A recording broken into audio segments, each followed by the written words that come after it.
Yung naririnig mo lang, o ibig sabihin, meron kang naririnig na, power, grabe dito, pwede kang imaman, di ba? Kaya nga tayo nag-dealer eh. Pero, hindi pa talaga natin totally ba nakikita kung ano yung mga nakikita ng mga yumaman na sa First Vital Class. Di ba? Hindi pa alam kung saan papunta. Wala pang nakikita, hindi pa alam, hindi pa naiintindihan, wala pang nabibisyon kung saan papunta. Ganun po ang newborn. Tama po? So, ibig sabihin, yung bago nating dealer, meron kang bagong dealer, kakasali lang ngayon. Tapos ang ginawa mo, pinag-training mo na. Sabi mo, oh, ikaw na magpaliwanag ng leadership. Kakasali lang ngayon. Wala pa nga eh, hindi pa nga nakikita eh, hindi pa nga alam eh. Ano ang ginagawa sa newborn na dealer? Ito yung ginagawa po natin, dito natin ina-activate. Pinapakita natin, pinapaliwanag natin sa kanila na, oh, ito yon, dealer ka na. Ngayon, ito yung mga pupuntahan natin.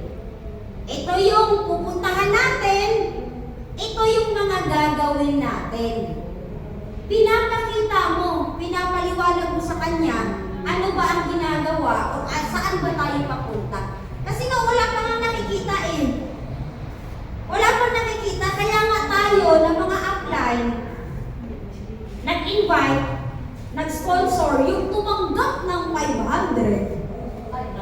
Tayo po ang magpapaliwanag sa mga newborn dealer natin. Ibig sabihin, dahil ikaw ang tumanggap ng 500, ikaw ang may responsibility para i-awaken ang bago mong dealer. Hindi pwede, ikaw ang tumanggap ng 500 pesos na komisyon. Ngayon, si upline mo ang nag-awaken niya. Dapat kay upline mo na lang binigay yung 500. Si upline pala ang magpapa-awaken sa bagong dealer. Diba? Tuwa-tuwa ka pa nga nung tumanggap tayo ng 500 eh. Tapos nung pagdating na sa pag-awakening, si upline na. Diba?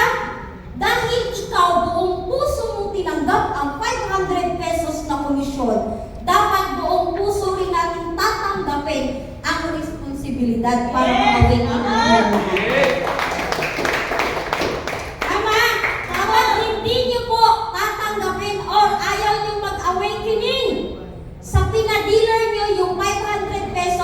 Ilagay niyo po ang dealer number ko at ang pangalan ko, pati group leader ko. Opo. Isama daw si Alvin Harris. Usapan po natin yun ha? Kapag ikaw ang tatanggap ng 500 pesos na komisyon, ikaw ang magbubukas ng isip ng bago mong dealer. Usapan? Wala pong apply, ikaw na. Diba? Dapat ikaw. At usapan ulit, kung ayaw nyo pong mag-awakening sa bagong dealer, dealer number ko ang ilagay nyo. Group leader, sa akin na rin. Naintindihan po natin? Okay, ayan. So next. So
or dapat kapag infant ka na, naintindihan mo na, bakit ba ako nag-i-invite? Bakit ko ba kailangan matutong makto? Bakit ko ba kailangan mag-training? Dapat naintindihan na natin yung purpose. Bakit ba kailangan kong magbigay ng oras sa First Vita Class? Dapat naintindihan na natin yun. Bakit natin ginagawa si First Vita Class? Kasi infant ka na. Baka mamaya hanggang ngayon hindi pa rin natin naintindihan. Ano ba si Agnes? Lagi na lang ako pinag-i-invite. Di ba? Nagagalit ka pa rin kapag pinag-i-invite ka ng upline. Upline, bakit ba kailangan mag-invite sa First Vita Class? Upline, bakit ba kailangan mo umattend ng training? Baka hindi pa natin naintindihan yon. Kailangan maintindihan natin. Tama po? Yes. Alam mo yung purpose. Yes. Kaya doon sa mga dealer natin na infant, dapat alam natin. Tama? Alam nila. Maipaunawa natin sa kanila. Yung purpose, bakit mag-First Vita Class or bakit kailangan gawin yung mga bagay na ginagawa sa First Vita Class. Yes. Asundan mo? Yes. O isang more clap in 1, 2, 3, go! Yun. Okay. Next naman is yung toddler. Ano ang characteristic ng isang toddler? Sino dito ang may toddler? Nagmamarites na kagad? Toddler pa lang? Ha? Malikot ang toddler. Malikot daw ang toddler. Tama ko. Marites agad. Makulit. Ano pa? Ano pa ang characteristic ng isang toddler? Hyper. Makulit, hyper, malikot, ano pa? Risk-taker yan kasi gusto nila explore. Anong gagawin? Explorer, risk taker. O alam niyo na, kapag meron po kayong dealer na makulit, malikot, toddler yun. Oo. Alam mo yung dealer mo na hindi mapakali? Oo. Yung tinuturuan mo na ito ang gagawin, meron sa sariling ginagawa? Ha? Explorer? Diba? May sariling mundo? O alam mo na. Aglay, ano yun? May dealer ako. Ano yung dealer mo? Toddler yun, Aglay. Alam mo na. Oo.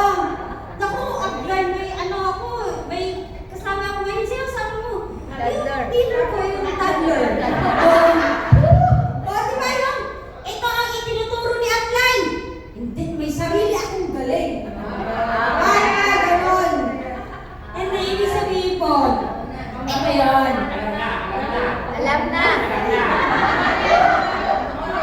Baka naman mamaya tayo yung toddler, ha? Tayo yung toddler, tayo pala yung makulit. Actually, dumaan naman talaga tayo lahat. Dadaan naman talaga tayo lahat dito, eh. Kailangan lang ma-identify natin kasi mamaya baka adult ka na pero toddler ka pa rin. Di ba? O, ito yun. Kapag nasa toddler stage na yung dealer, or tayo, or yung dealer mo, kailangan marunong na alam niya how are you going to get there. Yun nga yung explorer. Yan.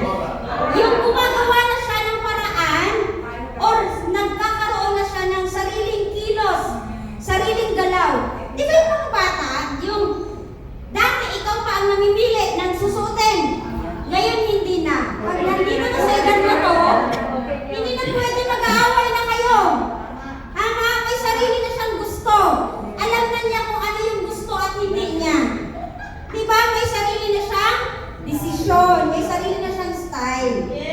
Tama? So dapat, kapag nandito na tayo sa toddler stage, dapat tayo, ganun din tayo. Kasi mamaya, baka nasa toddler stage na tayo, pero anong ginagawa natin? Nasa infant stage ka pa rin. Toddler na yung edad mo, pero yung pag-iisip natin, infant pa din. Isip bata. Di ba yung toddler na, pero ititext pa rin i-apply na, oh, may training ngayon. Ititext pa rin i-apply na, oh, kailangan mo mag-invite. May talk ngayon, yung maya-maya, ititext maya-maya, ipapaunawa ko, maya-maya pa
pa ni-apply.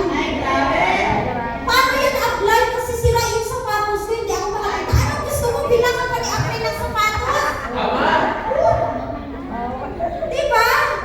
Tayo na ang gumawa ng paraan. Diba? Is ibang bagay nga, nagagawa nga natin ng paraan eh. Yung negosyo pa natin eh. Diba? Lahat naman. Nung wala tayo sa Vitaplus, meron tayong mga ginagawa. Hindi naman tayo ng problema pa ng mga kapitbahay natin para magawa ng mga bagay-bagay sa buhay natin. Di ba tayo gumagawa ng solusyon?